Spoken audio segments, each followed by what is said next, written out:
The dwarf rests a fist on a warhammer holstered at her hip, head bowed and eyes shut in prayer. With her other hand, she wields a shield emblazoned with a hammer and anvil symbol, ubiquitous among dwarven iconography. But in this case, no doubt meant to honor Moradin, lord of the Dorth pantheon. Such devotion is common among dwarves of all stripes, but something about this dwarf's presence hints at power behind that prayer. This scene, Sorelai, the Hill Dwarf Life Domain Cleric, is brought to you by Describe. Visit describe.com/RPGBot and use coupon code RPGBOT5 to get $5 off your first subscription payment.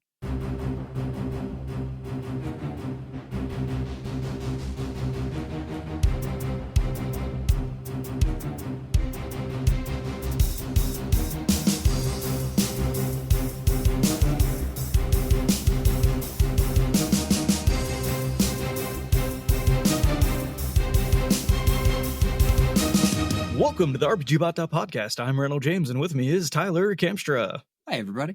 And Ash Eli.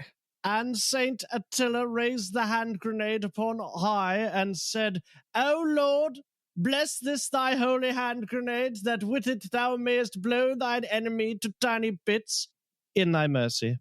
Well, we had to have at least one holy hand grenade joke tonight. What level do you get that again? It's 9. I guess you could count that as like flame strike. Yeah, flame strike would be a holy hand grenade. Yeah. The number thou shalt count shall be 3. All right, Tyler, what is happening? Well, tonight we are going to talk about clerics. So we've just done fighters, rogues. So this is going to be another 2-part episode because, big complicated class. We're going to hit all 20 levels. We're going to talk about features, subclass features, spells. We're going to hit all the things. It's going to take us a little while to get through. But, we're going to hit all the basic optimization stuff from 1 to 20, get you ready, bring cleric to the table, and, come out strong. We're going to look at some of the best cleric options available, why they're good, why they're bad. And generally try and get everyone really comfortable playing a cleric in 5e. All right. That sounds like a noble and lofty goal. Yeah. And we might even succeed. Look at us go. Almost divine. So I want to note one thing. So for the fighter and rogue episodes, we didn't do a good job highlighting optional class features. So my bad. I didn't write them into the show outline, so forgot to talk about them. From here on, as we cover the classes, we are going to cover the optional class features. If you don't know what those are, they're introduced in Tasha's Cauldron of Everything. We'll link our practical guide to optional class features in the show notes, and that'll explain, here's what these are, here's how they work, here's how to use them, and some recommendations on whether or not you should let players use them in your games. Naughty boy. Did anyone tell you you're bad at your job? Bad boy. Almost never, weirdly. All right. Well, why don't we go ahead and jump right in? Level 1. Clerics are a very, very heavily front-loaded class. I've said that a bit for rogues. I've said that a bit for fighters. But clerics get darn near everything that they get right at level 1. A single level cleric dip is huge for a lot of classes. You get a ton here. So this will take us a minute to get through. I guess the first thing should be maybe subclasses, because you get that at level 1. Yeah. Should we do what we always do and I list out subclasses and you say yay or nay? Yeah, let's do it. Arcana. Yes. One of my favorites. Blood. Oh, from yeah. Oh, that's right. That's on D&D Beyond now. Yeah. Mm-hmm. Gosh, if I remember correctly, I did write a handbook for that, and I thought it was not amazing, but I would play it. Yeah. Death. Yeah, I'd play Death. Yeah, Death is fun. Yeah. Forge. Forge is incredible. Yeah, I think. Forge is real good. Grave. Also a solid one. Yes. In my opinion. Knowledge. Oh, I think no for that one. If my memory serves me, it's I'm good at books. It's meh. There's no real. I would say there's no real bad subdomain for clerics, but there are meh ones. Yeah. Life. It's fine, but it's really boring. Yeah, I mean, if you want to be a healer, it's exactly what you thought a cleric was. Yeah. If you want to be a heal bot, go for it. Light. Now, I think light is actually underrated. I think light is really good. Light's awesome. I mean, light is good. Yeah. Yeah.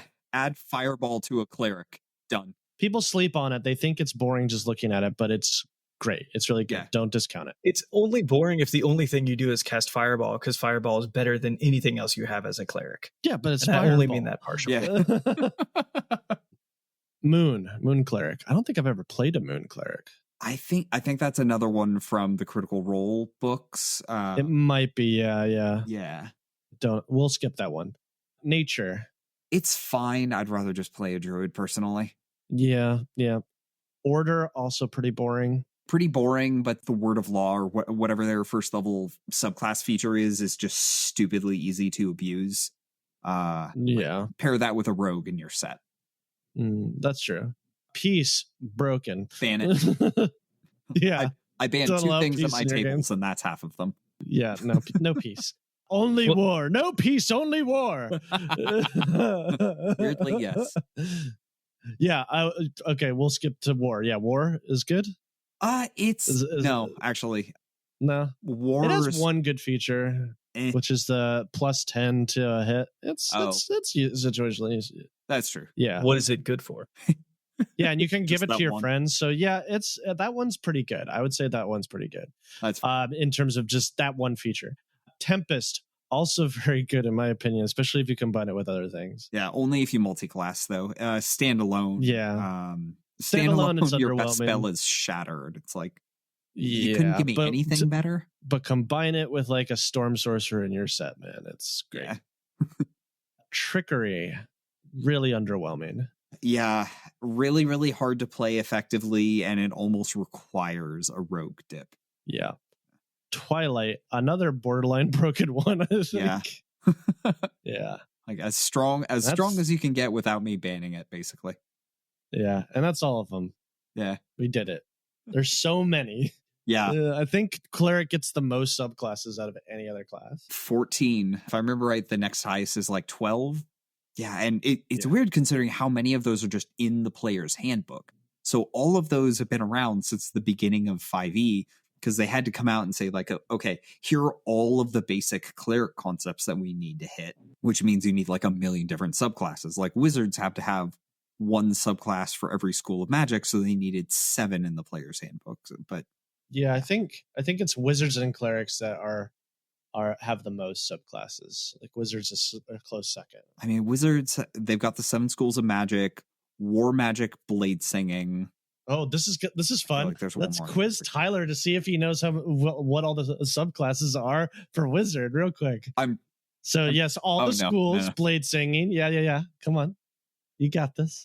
I feel like there's one more. Okay, off topic. We're doing a wizard episode later. Yeah, we'll do it. We'll do it later. All right. Yeah, but then you'll study between here and there, and then it's boring. That's fair. That's true. Fair. Look, you can shame me on the wizard episode. Cool. I will. Scribes. I don't think I That's won't. how we open. What? What is it? Got it. Scribes was the one I was missing. My favorite. Oh, yeah. Order of Scribes. Mm-hmm. War magic, blade singing, Order of Scribes. Those are the 3 words.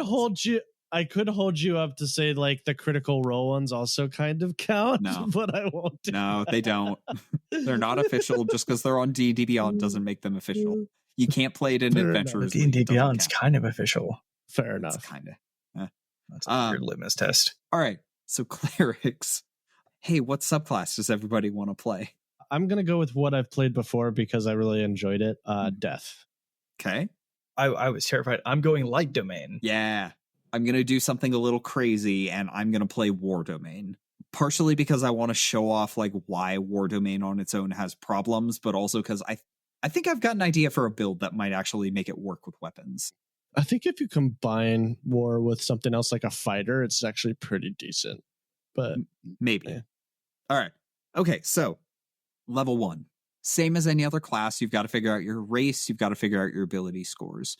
Right from level 1, when you get your subclass, clerics essentially split in half. There's melee clerics and there's ranged clerics. If your subclass gives you heavy armor proficiency, you are a melee cleric. But I don't want to be a melee cleric. Well, good thing you picked light domain. That is not necessarily true because Death Domain, the one that I picked, you get martial weapon proficiency. So all of your most of your skills are based off of melee weapon attacks, but you do not get heavy armor proficiency. Really? I forgot that. That's Nope. nuts.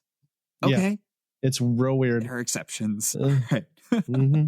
Okay, with very rare exception, if you're built for melee, your subclass is going to give you heavy armor proficiency, so you need wisdom, strength, constitution. If you're built for range, you need wisdom, dexterity, constitution. There are a couple of weird exceptions, like apparently death and trickery, where you're probably going to want to go actually dexterity and just use the best finesse weapon that you can get. So for most clerics, unfortunately, that's a dagger, and that sucks. So elf, you get proficiency in rapiers. Drow get a couple of options. If you do custom origin on dwarf, you can trade out your 4 weapon proficiencies for whatever you want. Yeah, dwarf is always a solid cleric choice for some reason.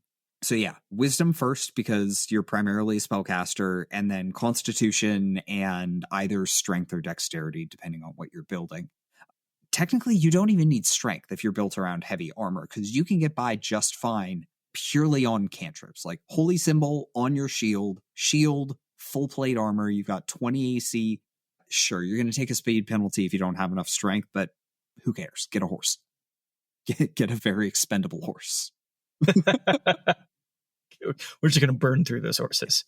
Get somebody else to summon you a horse. It's interesting. So you're calling out, though, and making it clear, I think this is the first time we've done one of these guides where we've talked through choosing your race mainly to get the right equipment for whatever fantasy you're trying to run. Yeah. But that makes perfect sense. Yeah, it's kind of an unusual case. Most classes get the weapons that they need to function successfully.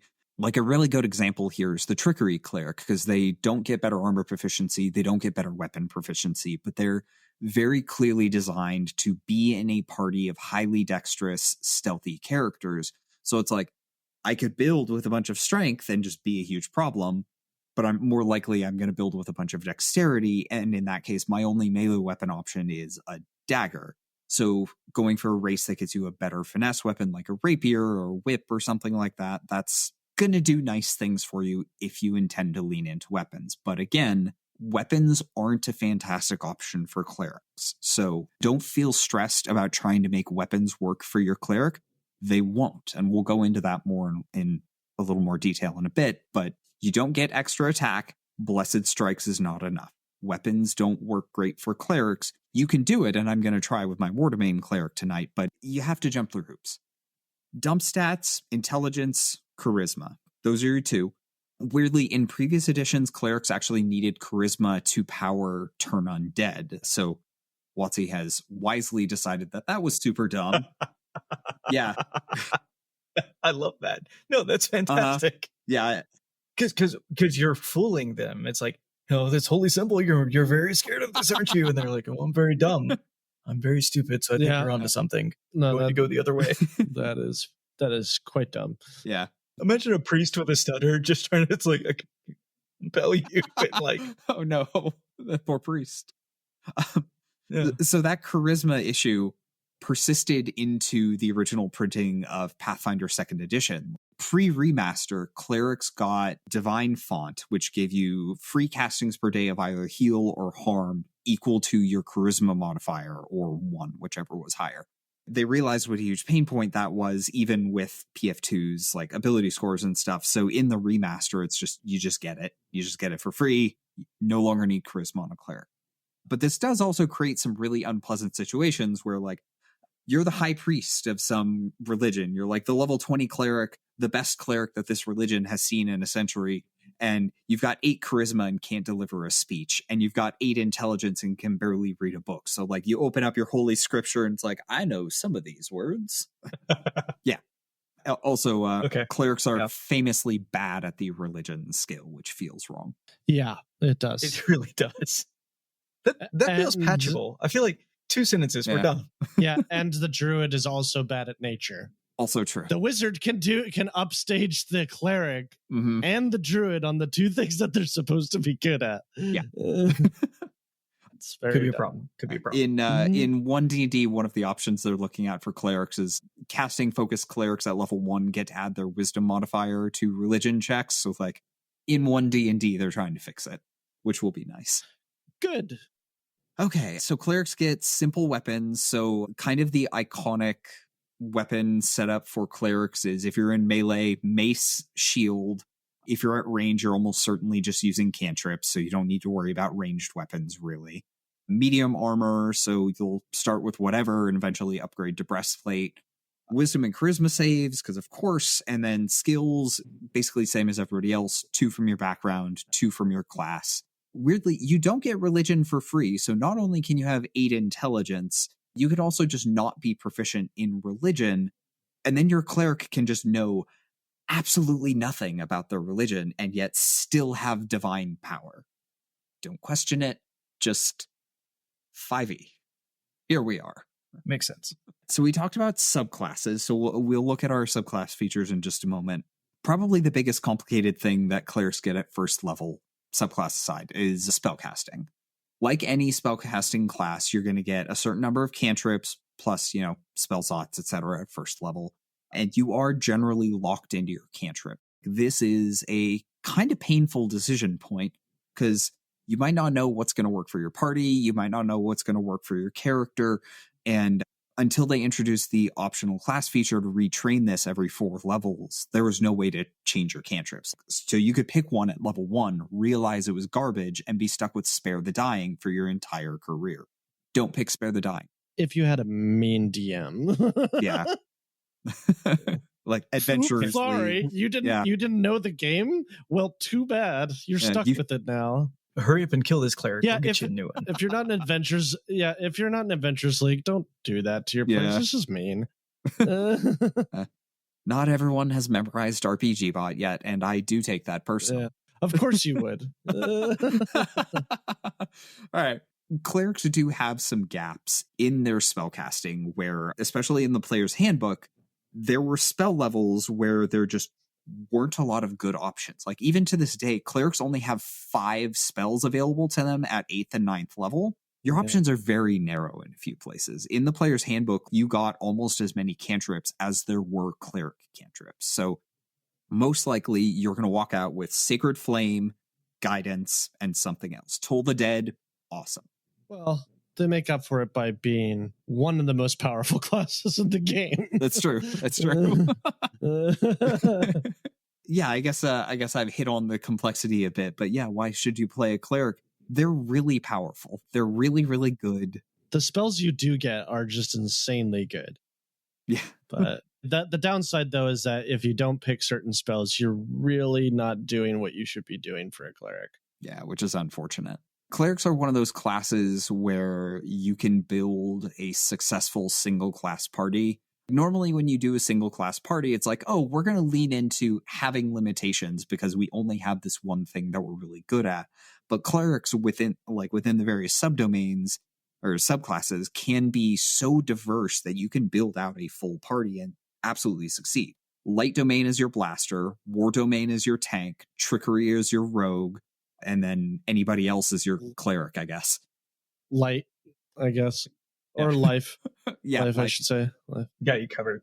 Yeah, and I would say the other class that you can do that with pretty successfully is Bard, because Bard has a lot of variant subclasses as well. First level spells, and then we'll get to our subclasses. So first level spells, like these spells never stop being impactful. Clerics have really, really good first level spells. We're going to hit a few of the spell options. We can't go through the entire spell list because there isn't enough time. So check our spell list breakdown on the site. First level, Healing Word.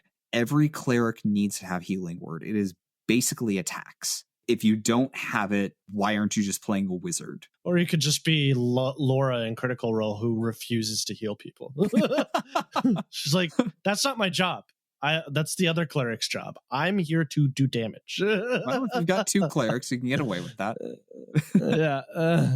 The reason Healing Word is so important is the action economy. And we've spoken on the podcast a bunch of times historically about how in-combat healing is bad because you're spending just as much time and a limited resource to heal your party members as the enemies are going to take to remove that healing. So like, I cast Cure Wounds 1d8 plus 3. Player stands up. Monster attacks my friend. deals 1d8 plus 3. They go right back down. I've wasted my action and a first level spell slot.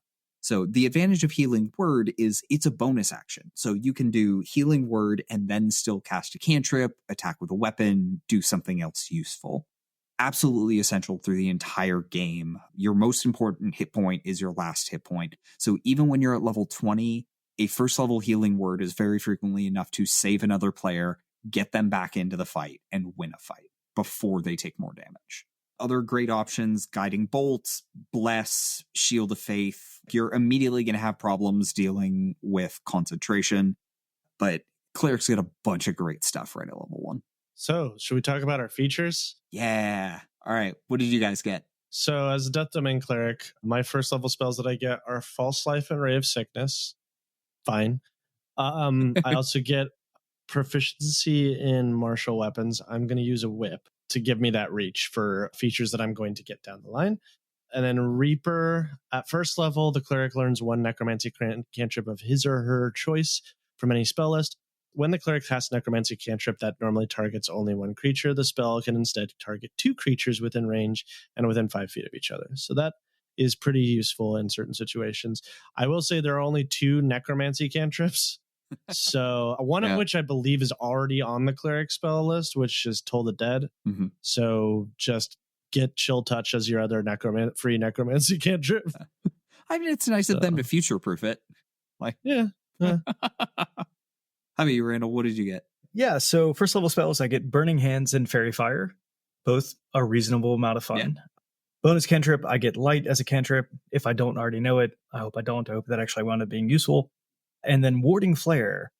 You can interpose Divine Light between yourself and an attacking enemy. When you are attacked by a creature within 30 feet of you that you can see, you can use your reaction to impose disadvantage on the attack roll, causing light to flare before it hits or misses. An attacker that can't be blinded is immune to this. So, you hit, try again. Well, I guess no, technically it's just risk it. Yeah. Risk it for the biscuit. Yeah. So every time somebody is going to hit you, just let's fire this off. Let's see if I can get away with not getting hit this time. And of course, you feel really silly when they roll a 1 the first roll. But no, that's how it goes. It's still good. Yeah. So I'm War Domain, so I get Divine Favor and Shield of Faith at first level. Shield of Faith, great AC boost, awesome for offsetting not having a shield, or if you just want really high AC. Divine Favor is great on characters who make more attacks than a cleric typically does, but I'm going to go a little crazy. I've got martial weapons and heavy armor, so I'm going to use a 2-handed weapon and rely on Shield of Faith to keep myself alive. I also get War Priest, which this is like the big attention grabber for War Domain at first level. A number of times per day equal to my wisdom modifier. If I take the attack action, I can spend a bonus action to make 1 extra weapon attack. Clerics never get extra attack. This is the closest you'll ever get. This is a fun dip for a lot of classes, like the Gloomstalker Assassin Fighter combo. If you get high enough level that you have all of those things, 1 level of War Priest for 1 extra attack without 2-weapon fighting. Pretty nice. For me, it's just a couple of times per day. I get to smash somebody another time with them all. Feels good. Yeah. Not overwhelming, but decent. All right. Level 2. All right, so now we get Channel Divinity.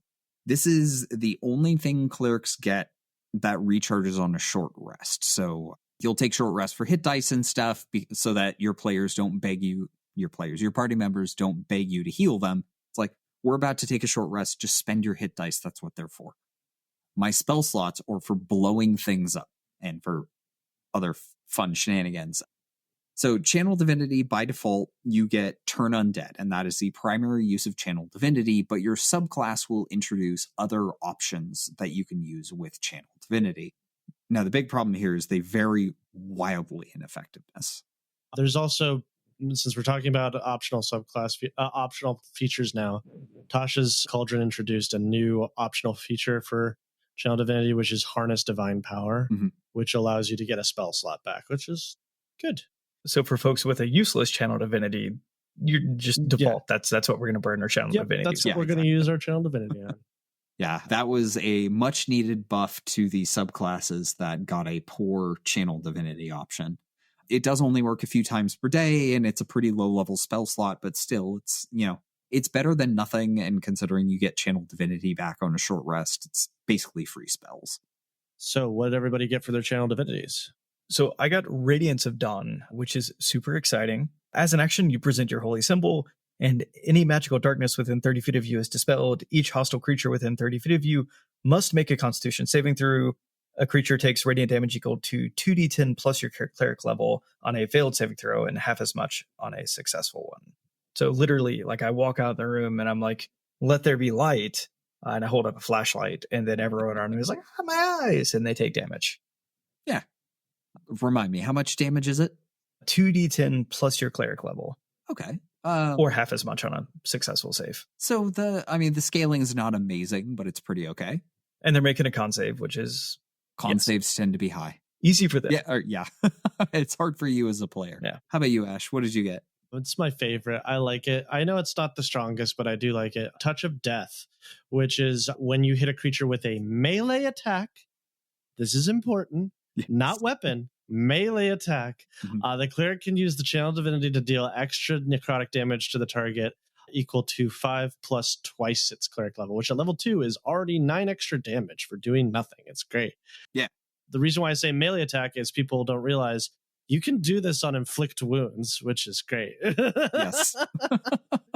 Especially when I get to later levels where necrotic damage is what I want to be doing most of the time. Yeah, this combined with inflict wounds is what you probably want to be doing a lot. But the reason why I have my whip is I can also do that at reach if I want to, if I don't want to get in melee. And it comes back on a short rest, so it's just a pretty useful channel divinity. Yeah, that's really solid. Clerics don't spend a lot of time making attacks, and there are very, very few spell attacks beyond first level. You know what else is super weird that you can do with that? Spiritual weapon. Oh yeah, that's true.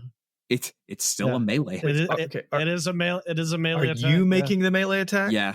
Or is the spiritual weapon making the melee attack? You make a melee attack. Yeah. You make a melee attack through your spiritual weapon. Yeah. Yeah. Because it's a spell effect, not a creature. It's busted. Yeah. This is a nice, I will be honest, this is a nice feature to have. Not exactly why I'm here for Death Cleric. We'll get to that soon. All right. Okay. I get Guided Strike. So I can spend a Channel Divinity. It's when I make an attack roll, I can use Channel Divinity to gain a +10 bonus to the roll. I can make the choice after seeing the roll, but before the DM says whether the attack hits or misses. If I'm going to bother attacking, this is huge insurance. Like, the ability to add +10 to my attack almost guarantees that I hit. Remember, the mathematical expectation of 5e is that you'll succeed on an 8 or higher, which means against the vast majority of creatures that will fight, unless I roll a natural 1, Guided Strike turns a miss into a hit, which feels real good. And how many do you get per long rest? It's one. Channel Divinity, so it's 1. So short rest. Yeah, 1 per short rest, and we will get more Channel Divinity. So as we gain levels, this becomes more and more available to me. And I think you can also do that after you've already rolled. Yes. You make the choice after you see the roll. Yeah. It's nice. It is a good feature. I think that's probably the War Domain's best feature. Yeah, I'm inclined to still agree, not it's still an underwhelming class, but that's its best feature, I would say. So let's look at level 3. So level 3, the only thing we get is second level spells, but that's enough. A lot of spellcasters don't get a specifically listed class feature at odd numbered levels because you get a new spell level, and that's plenty. Second level brings some really, really great options. Spiritual Weapon is a massive cleric staple for good reason. The action economy is great. It doesn't require concentration. You got your little hammer that floats around and bonks people. The damage is pretty decent because it's using your spell attack modifier. The upcasting isn't really great, and the 20-foot move speed on the weapon is kind of a pain, but in tight quarters, in a small area, or if you just have a bunch of enemies close together, you can just throw the hammer in the middle of your enemies, and you've got damage on your bonus action for the rest of the fight. And your spiritual weapon, 1d8 plus 3 most likely, is doing as much damage as a fighter of your level at this point. it is essentially an extra character minus the like hit points and all those things. Yeah, I think we've all had that situation you're describing, though, where like my spiritual weapon with a move speed of 20, it's a wide arena and everything is kind of moving with the combat. And then we're just looking behind our shoulders as the spiritual weapon, like shaped like a tea kettle, is chasing us down. Like, oh, it's going to get here eventually. And then the creature teleports to the other side of the map. And it's like, I'm just going to leave it. Yeah. I'm going to leave it behind. I'm not going to worry about it every turn. So, second level spells, what'd you get? Well, I got to go for spiritual weapon. Well, like, I mean your domain spells. Oh, yeah. What are your domain spells? That's right. I'll hop in with mine while you look. So Flaming Sphere, Scorching Ray. Both pretty good. So a little bit more of my arsenal, having a good time. I got Blindness and Deafness and Ray of Enfeeblement. Both are meh. Yeah. But that's okay. We're about to pop off. That's going to be great. I get Magic Weapon and Spiritual Weapon. Now, Magic Weapon is interesting. It's really great on a character who's using a weapon frequently, lasts an hour, +1 to attack and damage, yada yada. So I will probably, like, for a fight, I will go Magic Weapon on my two-handed weapon and then go in and use like all of my extra attacks and just go Nova in that one fight. And then switch to sword and board for every other fight for the rest of the day because I'm out of those resources. And getting spiritual weapon for free is pretty cool. I love the, it's like, oh, my two-handed sword? That's for after I've taken a nap. Yes. Let's see. There's some other great second level spells here. My favorite divination in all of D&D across every edition ever is Augury. You ask a question about a course of action within the next 30 minutes, and the DM tells you something good will happen, something bad will happen, something good and something bad will happen, or unclear. The more times you cast it per day, the less accurate it gets. But if your party is ever having analysis paralysis, which happens to everybody, like you're sitting at a door, do we open the door? Do we go to another door? And you can say like, you know what? We're going to ask the DM. I cast Augury and I look Randall in the eyes and I say, Randall, if I open this door, is it going to be good for me or bad for me? And Randall has to predict the future. It's going to be both. Perfect. Yeah. In its current state. That's actually how you induce the DM to just put a trap there. Like, nobody searched for traps yet. I'm telling you both. I understand, like, that's useful and it could help move things along. And it really could, like, with the example you gave, if I open this door, is it going to be good for me or bad for me? Because we're not sure what's behind it. It's going to be good for you or it's going to be bad for you given your goals. Great, clear answer. It's wonderful. I can imagine so many times where it's like, we are bad at role playing and we are tired of interacting with this room. Should we leave? Let's see. So you'll also get some situationally important ones at this level. Silence, Lesser Restoration, all great spells. Lesser Restoration is another one of those kind of cleric taxes that you'll need to have available. You won't need it every day, so a lot of times you don't have to prepare it. And you can just be like, oh yeah, you're permanently blinded. Let's go home. We'll fix you up in the morning. We'll come right back. And then silence, you can sneak around perfectly silent. You can walk onto spellcasters so they can't perform verbal components. Cool stuff like that. Good times. Level 4, we get our first ability score increase or feat. What are you guys thinking? I'm going to ability score for now. Okay. All right. I'm going observant, and I want to talk about why. Okay. I'm going to take the +1 to wisdom, and that's exciting. I am going to, like, the bit about, like, oh, I can read your mouth if you're way away from me. Like, that's fun. That could be fun for RP. I'm not really that excited about it, but it's cool to have. I'm getting +5 to my passive wisdom, passive intelligence. So my perception checks, investigation checks are going to go much better.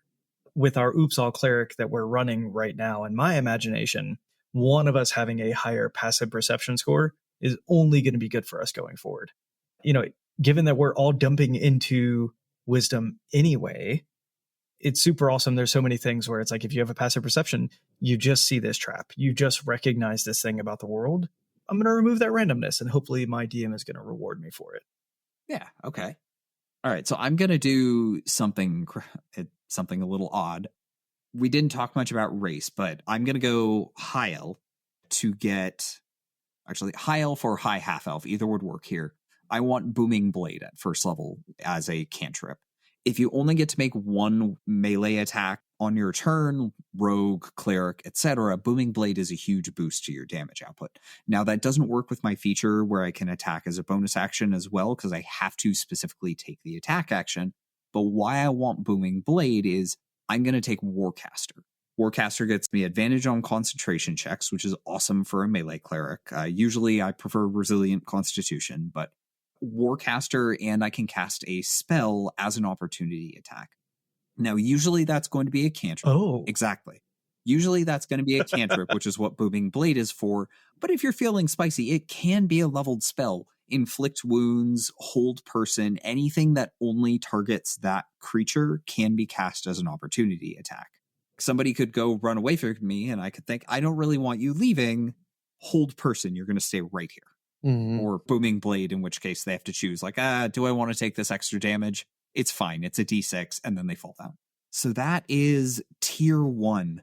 Tier 1, levels 1 to 4. We've gotten our legs under us. We've gotten our subclass. We've gotten very comfortable with Channel Divinity by now. We've got a few cool spells to throw around. We've got a spiritual weapon floating around in the background basically all the time. All right, now let's take a look at level 5. All right, I'm going to lead off here. Okay. So I get what is essentially the Light Domain Cleric's best feature, which is not a subclass feature. It's Fireball. Yeah. I also get Daylight. We're going to focus on Fireball for now. It's a great time. I get 2 very fun spells for me. Animate Dead, which is why I'm really here. Nice. Okay, that's fair. And Vampiric Touch, which there are some shenanigans you can play with Vampiric Touch. This depends on your DM, so do not take me on the word for this. But the way it is phrased, it can be interpreted that your Touch of Death counts towards the damage that you heal from it, because it's also necrotic damage. And it is specifically extra damage. Yeah, as a DM, it is specifically extra damage. Yeah. Because it says on a hit, the target takes 3d6 necrotic damage, and you regain hit points equal to half the amount of necrotic damage dealt. Yeah. So, yeah. Yeah. It's very fun. At that point, it's more worth concentrating on Vampiric Touch than something like Spiritual Weapon, because you can keep that up. You'll get a huge amount of hit points from just using Touch of Death. Even if you only use it for the Touch of Death and then drop it, it's still really useful doing it for. And Animate Dead is good as long as you just remember to dedicate at least 1 spell slot to re-upping it every 24 hours before you go to sleep. Yeah. You know, even if you're zombie, always do zombie. Don't do skeletons. Skeletons are bad. Zombies. And even if the zombie doesn't have a really good to hit, you can still make it aid you and give you advantage. Mm-hmm. So just really solid, especially if I'm going to be in melee a lot. Yeah, I'm going to be doing that. Yeah. And the zombie thing where they get back up unless you crit them makes them much more durable for their CR. Yeah. Oh, yeah. Mm-hmm, mm-hmm.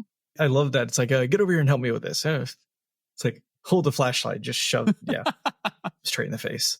Mm-hmm, okay, so I get Spirit Guardians, and we're going to talk about Spirit Guardians in just a minute. I also get Crusader's Mantle, which is so weird that I actually have to go and look at it again. Okay, so I got Divine Favor at first level and completely ignored it because it's bad on Cleric. It's for 1 minute, all of my melee weapon attacks deal an extra d4 of damage. Fine, whatever.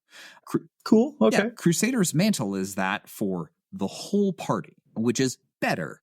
How much better that is really depends on the composition of your party. So if your party is all like 2-weapon fighting, summons, pet classes, like all those tons and tons of attacks, the more attacks are in your party, the better it is. But I mean, if it's just me by my lonesome, not going to bother. Okay, I'm going to ask a question because we said this earlier. So I have my spiritual weapon out and I use Crusader's Mantle or the other feature you said. What was Divine the name of it Favor? that just gave me Divine Favor? Does Divine Favor affect spiritual weapon? Because I'm making a melee attack. It's weapon attacks, unfortunately. Okay, it's weapon attacks, not melee attacks. So it worked before, it doesn't work here. Yeah. Okay. Divine Favor may also be weapon attacks. Hang on. Weapon attacks. So like it'll work with ranged weapons, but it won't work with spiritual weapon because it's a spell attack, not a weapon attack. Okay, that makes sense. Cool rules. All right, so let's talk about some cleric staples at this level. So the boring one, Revivify.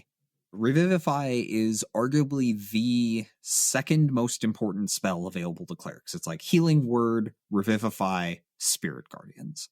Revivify lets you bring a character back to life if they have died within the past minute. Now, it costs a big pile of diamond dust that you're going to have to haul around in your pockets, but the ability to save someone's life, either during combat or immediately following combat, is absolutely massive. That will make character death within your party almost completely a non-issue unless you as the cleric die or unless there's a TPK.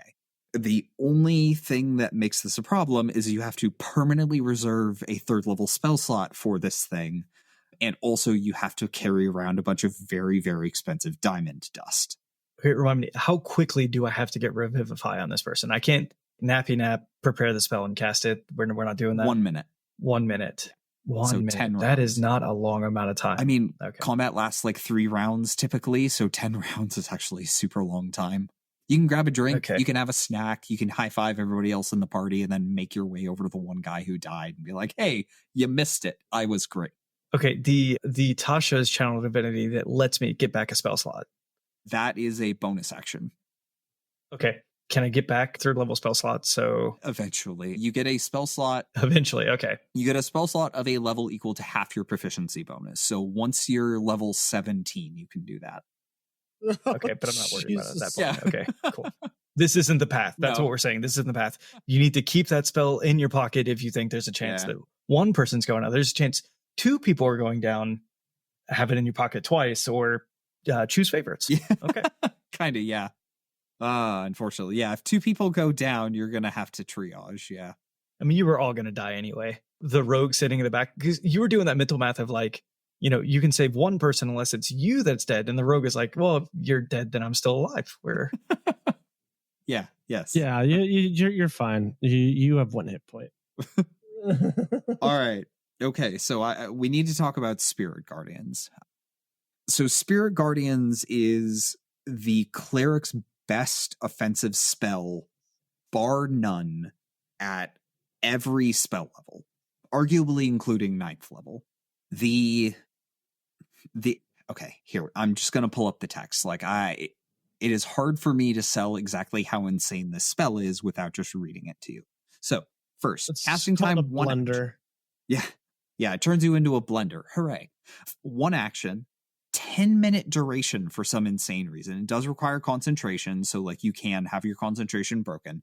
It creates an area 15 feet around you, so that's 15 feet from the edge of your square, which means if you somehow become larger, like someone casts enlarge on you, whatever, the area gets bigger. So 15-foot radius, and you can choose to deal radiant or necrotic damage, and it only affects creatures you choose. So your allies are completely omitted from the effect, which means it's perfectly safe for them. you say you can choose. So it's radiant damage if you're good or neutral. It's necrotic damage if you're evil. Now the question is, do you get to choose that on the fly? Did I? Most DMs Or will. is this Randall has an old PHB? I No, think it's because most- you have an old PHB. Yeah, most DMs Okay. will, that might be how it's said in Raw, but most DMs, since most DMs ignore alignment and 5e's been moving away from alignment, people have just been like, you can choose. In fact, I think in the 2024 rules, they even say that you can choose. So it's Makes perfect sense. that's an outdated rule. Oh, actually, looking at D&D Beyond, Randall does have it right. But yeah, in one D&D, since they're detaching everything from alignment, you do get to choose. But it doesn't matter. Both are great. So an affected creature's speed is halved in the area. It's not difficult terrain, which means it stacks with difficult terrain. Their speed is just halved while they're in the area. And then, as if all of that wasn't already a problem, they then take 3d8 damage, wisdom save for half. It's when the creature enters the area for the first time or starts its turn there, which means if you walk up to a creature, cast Spirit Guardians, they take the damage immediately when you cast it and again at the beginning of their turn. So already you're getting twice as much damage out of the spell as you would expect just by looking at it. And then we get into the fun shenanigans. So we've talked previously on various episodes about like the cheese grater shenanigans where like you cast spike growth or whatever and drag creatures through it. You can do the same thing with Spirit Guardians.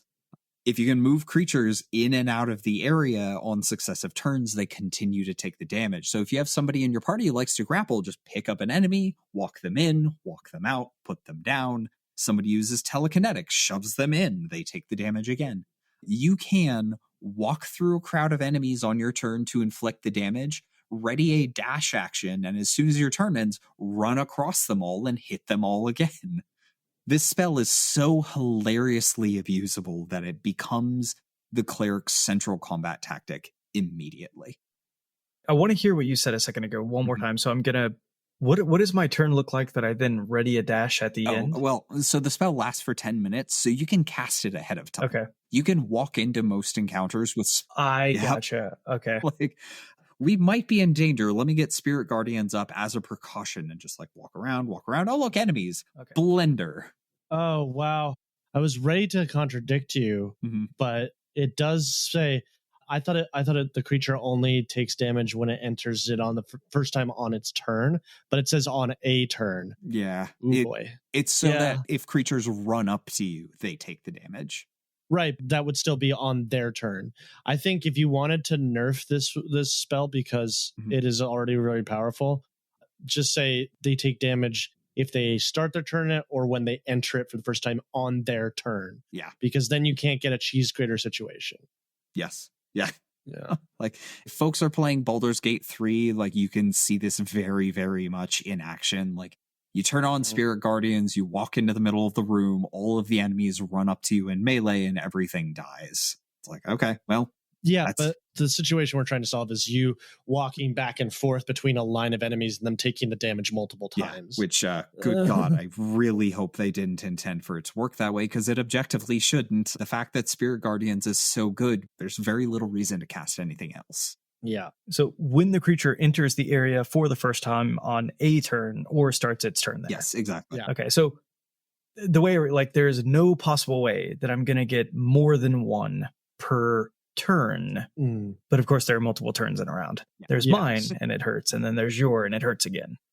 Yeah. So like if someone pushes them into the Spirit Guardians, they get hurt. If you then walk to another guy, they also get hurt. That makes it even more powerful than it already was. So just taking that part out where they have to actually go in it on their turn is maybe a way that you can make it so that cleric isn't, that's not their only go-to. Is what I'm saying. Is like, as much as we love spiritual guardians, I would like to use other spells, please. Yeah. Like Fireball. No, I'm kidding. Yeah. Okay. If I Booming Blade them. Yes. Okay. So that is part of the reason why I am building the way I am. I walk up to an enemy, I hit them with Spirit Guardians damage, and then I hit them with Booming Blade. A push. Maybe. Push. If they want to get away from me, and reasonably, I don't want to be in Spirit Guardians, I have Warcaster, so I have advantage on the save to maintain concentration. So, like, hitting me is going to be a pain to knock out Spirit Guardians. So they will likely be like, yes, I would like to leave. So they are forced to move at half speed. And they still invoke the opportunity attack, which I hit them with Booming Blade. So it's like just punishment. And a creature with a speed of 30 feet, if they're adjacent to your cleric, can't get out of the area in a single movement. So they have to dash. Either they end their turn still in Spirit Guardians, or they waste their entire turn just walking out of Spirit Guardians, and you just walk right back onto them. A very popular tactic for people running Spirit Guardians is like, well, as soon as enemies figure out like, oh, there's no actual getting out of this, I'm going to have to attack you, you just dodge. You just stand there and you dodge. Everybody has a disadvantage on attacks against you. Good luck. Nice. Yeah. It's a very optimal and boring way to play clerics. It sure is. Super effective. Yeah. So we talked about at the beginning, like there's kind of a split between we have our like in melee ready to go clerics, and we have our like, I'm going to kind of stand back here and see how things are going. Spirit Guardians is something that is really going to favor those in the middle of things. Everybody's around me. I'm out here fighting clerics. Yeah, exactly. Even ranged clerics might from time to time, like, I've got Spirit Guardians just in case I get into melee, and then it happens like, oh boy, blender time. Turn on the blender. Yeah. You go woo, woo, woo. Everybody falls down. It's great. That's the sound blenders make, right? What? Just do this more often. Yeah. Final note. The upcasting on Spirit Guardians is good enough that it stays good all the way for the rest of your career. And that is all we will say about Spirit Guardians for the rest of the evening. I will do my best to stay to that. The other thing we get at level 5 is Destroy Undead. So this is an upgrade to Turn Undead. If we use Turn Undead and there are creatures in the area that are CR 1/2 or lower, they immediately die. That's not going to happen very often. I have seen that. Nope. It sucks. Yeah, I've seen that matter. 1D&D fixed it. Yeah. The improvement in 1D&D where it just does some radiant damage. It's probably enough to kill a CR 1/2 creature, which is what you really want. So it's pretty great.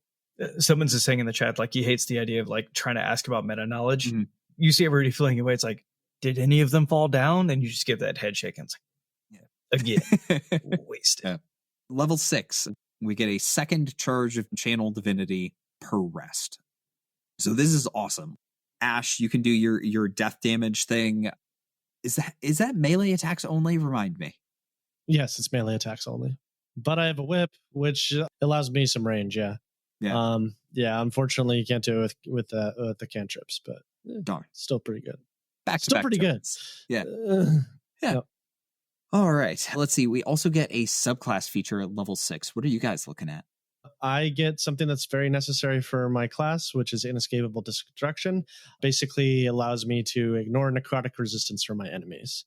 I don't think anything in most D&D supplements is immune to necrotic damage. There are things that are resistant to it, very few. So now those are a non-issue. Yeah. Improved flare. So basically the warding flare that I could use for myself, I can now use for any creature I see attacked within 30 feet. And so now, like, if we're in that situation, it's like, okay, I think you're about to get hit. I burn one. Maybe you don't. You thank me later. Yeah. I don't have to heal you if I can burn my reaction to make you not take damage. Exactly. I'm a proactive cleric. That is effective cleric thinking. Yeah, that feature has saved my life a couple times. Let's see. So I get Channel Divinity, War God's Blessing. So you know my +10 to hit thing that I got earlier? Now I get to share. I can use it as a reaction when any creature within 30 feet of me makes an attack roll. So like Ash goes in with Inflict Wounds to do a big pile of damage. I can say, hey, +10 to you, buddy. Go get that damage.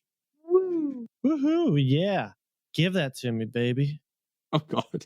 It got weird. All right. Give it to me, baby. Uh-huh.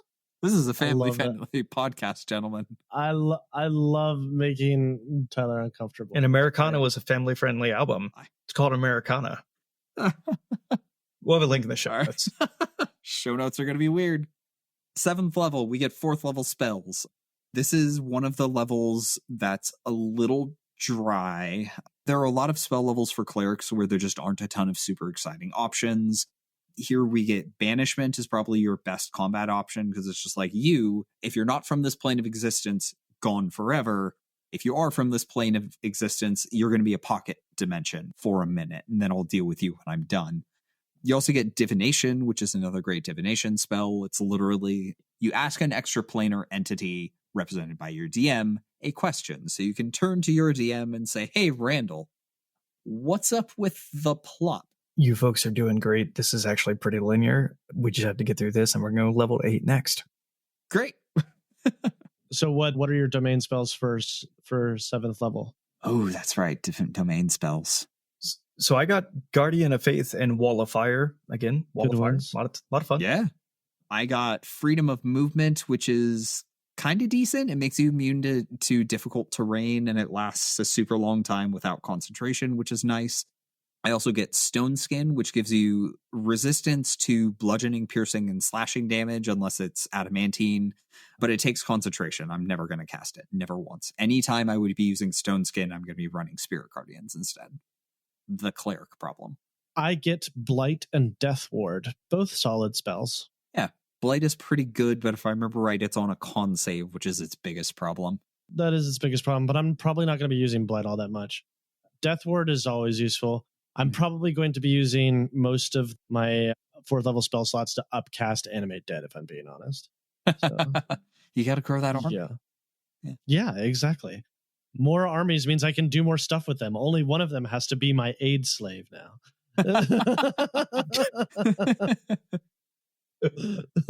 All right. Okay, so level 8, we get an ability score increase or feat, and let's see. Let me talk about what else we get at this level before we pick what we're going to do. So we get Destroy Undead up to CR1. Woo, confetti. Woo, slightly better. Depending on our subclass, we'll get either Blessed Strikes or Potent Cantrips. Casting Focused Clerics get Potent Cantrips, so you add your Wisdom modifier to cantrip damage. Martial Focused Clerics will get Blessed Strikes, which at this level adds 1d8 damage to a weapon attack once only on your turn. And since most clerics won't have the ability to attack other than taking the attack action, you're never going to use this. There's never a situation where this is a good idea. Our cleric subclasses breakdown article goes into the math on this. If you cast Sacred Flame or Word of Radiance, either of those options will consistently deal more damage than attacking with a weapon, even with Blessed Strikes. It is a bad feature. It is mathematically unuseful. Pretend it doesn't exist. Like if you see it on your subclass, just be like, oh, weird, there's a hole at level 8. What's going on here? I would argue specifically for my build, it's useful because I'm going to be melee striking more than most. Well, it's only melee weapon attacks. Again, I'm going to be doing that more than most clerics. Okay. And you'll see why. Would you rather do that or just cast Inflict Wounds or Vampiric Touch? You'll see. You'll see. I have plans. Okay. I'm also building... Oh, no, do that. I'm also building something strange, so this may be useful for me. But more likely what you want to take is the optional class feature Blessed Strikes. Give me just a moment. I need to double check those names.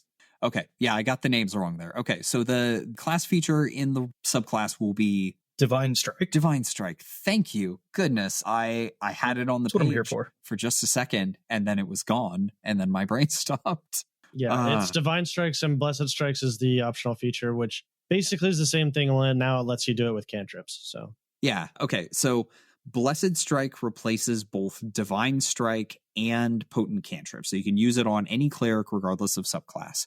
Instead of the effects of those features, you get to add 1d8 radiant damage to the damage of a cantrip or the damage of a weapon attack. I believe once per turn. Let me double check. You only get to do it once per once per turn, yeah. Well, it's so once you deal this damage, you can't use this feature again until the start of your next turn. So it's effectively once per round, which very, very crucially means you can use it on opportunity attacks. That's one of the biggest gaps in like a martial cleric. No, you can't. It says you can't use this again until the start of your next turn. It explicitly means you cannot use it on opportunity attack. No. When a creature takes damage from one of your cantrips or weapon attacks, you can also deal 1d8.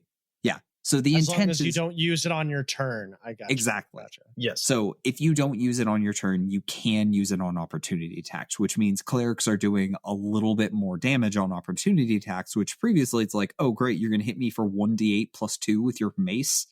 Woo, I'm terrified. Then I take it back. I'm going to take that instead because that specifically works better for what I'm going for here. Yeah. Now, the one problem is it's always radiant damage. So, ooh. Yeah. Ooh. Let me do necrotic. I'm a death cleric. I know, Let me right? do necrotic. All right, fine. I'll do Divine Strike then. Boo. I'm so sorry. It's fine. Okay, so that means that martial focused clerics can focus more on spellcasting. It means casting focused clerics can focus more on using weapons. Why would you though? But it also means that your opportunity attacks are more impactful. Like this is very exciting for me building my war cleric because my opportunity attacks are now booming blade plus the booming blade on hit damage and the damage if you move and the extra d8 from Blessed Strike. So like my opportunity attacks are pretty scary. So if I can get up to you in melee with Spirit Guardians running, other folks are in trouble. They're having bad days. So I'm looking at this and I feel like I should still take potent spellcasting for the guarantee of adding my wisdom modifier fixed, as opposed to looking at a 1d8 and thinking like it's going to be an 8 sometimes. Personally, I agree. Yeah, potent spellcasting is mathematically the better choice. So, what are we taking for feats? Yeah. Wisdom is high. Solid. I'm going to take a weird one, and I want you to come with me for this ride because I have plans. Okay. I'm taking Strike of the Giants, and I'm specifically taking Hill Strike, which allows me to do 1d6 damage of the weapon's type, and if it fails a strength saving throw, it goes prone. Why am I doing this? because I have my 2 zombies. One of them gives me advantage. I hit it. If it fails, it goes prone. I don't even have to be in melee with it. I can be 10 feet away because I have a reach weapon with a whip. Knock it down. Now my other zombie has advantage on the attack roll. Nice. And then just swarm them with zombies. Yeah, exactly. Can and that zombie grapple? And it gets better as I level up because I get better undead minions with which to take advantage of this. Yeah. Just have one of the zombies like grapple the creature on the ground, and now it can't even stand up. And now it can't even stand and then up. Just And now I can do inflict wounds and possibly crit on it.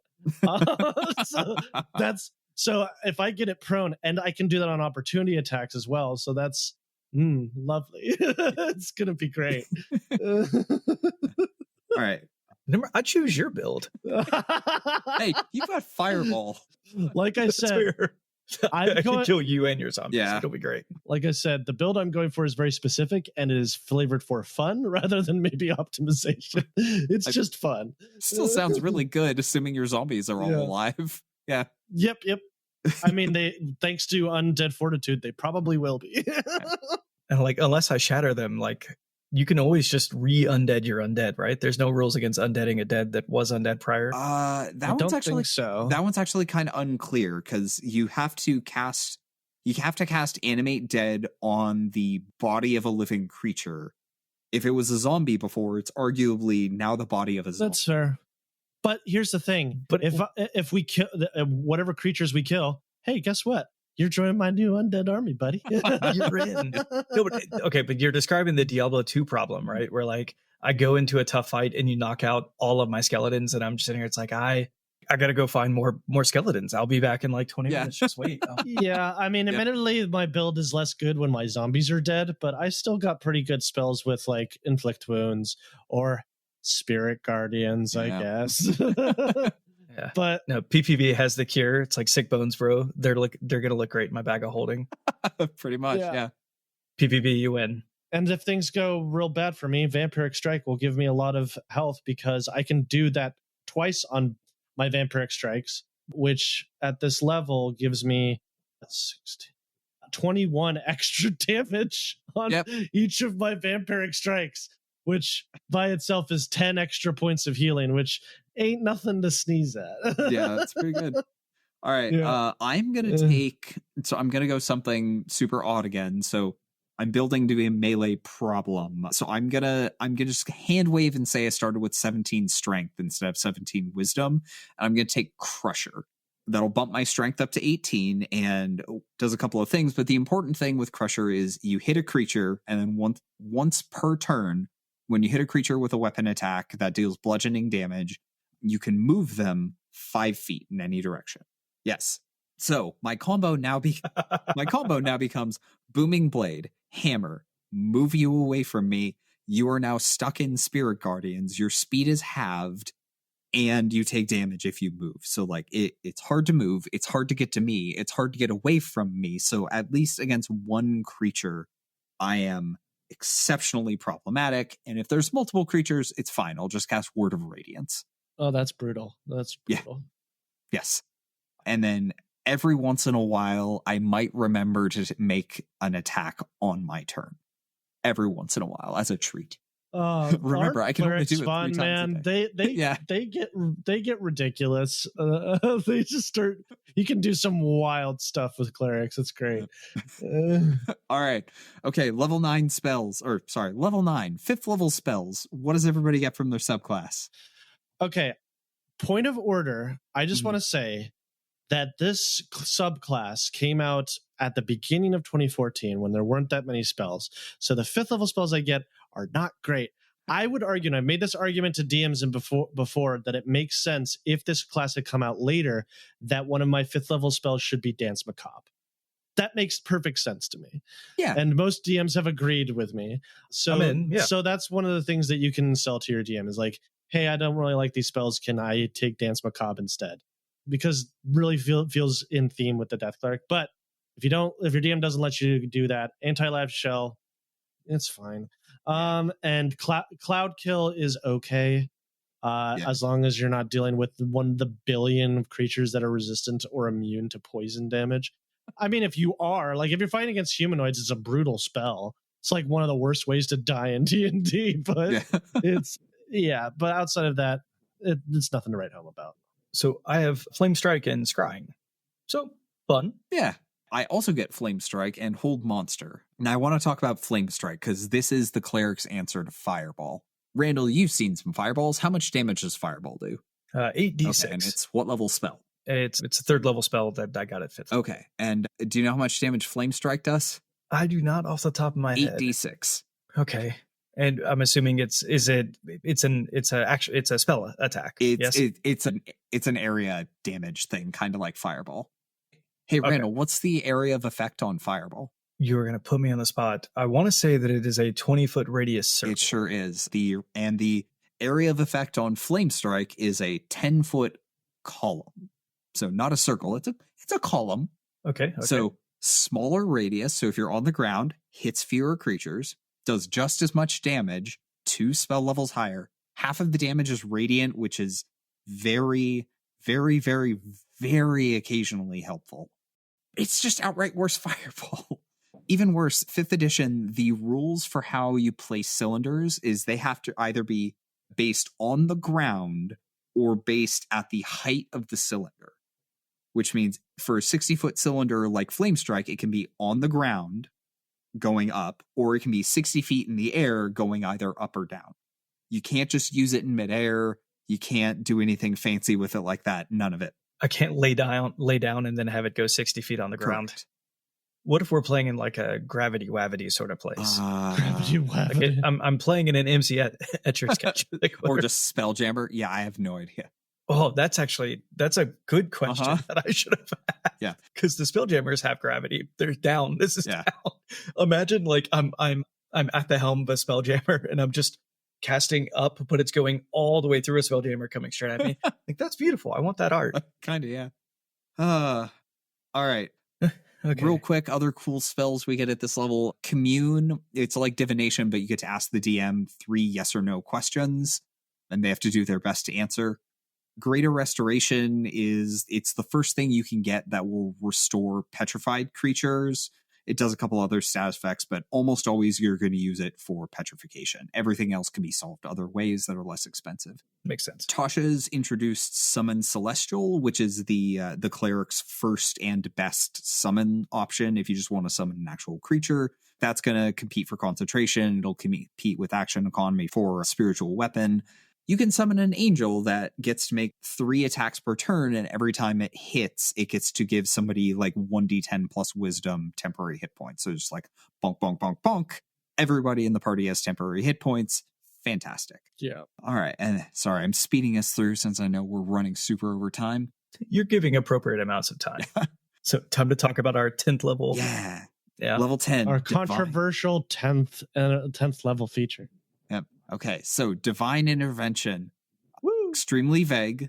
The DM is encouraged to decide the exact effect, and it suggests that like a cleric spell is a suitable reward. Problem is it works a percentage, like you have a percentage chance equal to your cleric level. So if you are level 10, you have a 10% chance to get Divine Intervention. That's like rolling a 19 or a 20 on a d20. So like, it's not going to happen. It's not going to happen. You get to try once per day.